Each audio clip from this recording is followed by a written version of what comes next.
Hello guys, നമ്മളിന്ന് പൊന്നാനി കടപ്പുറത്താണ്. അപ്പോൾ നമ്മൾ ഇവിടെ നേരെ ഹാർബർക്ക് പോകട്ടോ.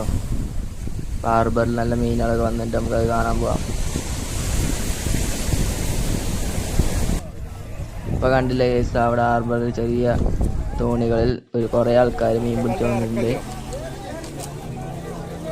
ഇപ്പോൾ ഇവിടെയൊക്കെ മുക്കോന്മാർ വളരെ കഷ്ടപ്പെട്ടാണ് ഈ മീനുകളൊക്കെ വരയെടുക്കുന്നത്. നല്ല വെയിലുണ്ട്. ഇവർ വളരെ വിലക്കുറവിനാണ് ഇവിടെ ലേലം വെച്ച് മീൻ വിൽക്കുന്നത്. കണ്ടില്ലേ, വെള്ളങ്ങളിൽ നിറച്ച് മീനാണ്. ഇനി നമുക്ക് ആ ലേലം ഒന്ന് കയറി വെക്കാം.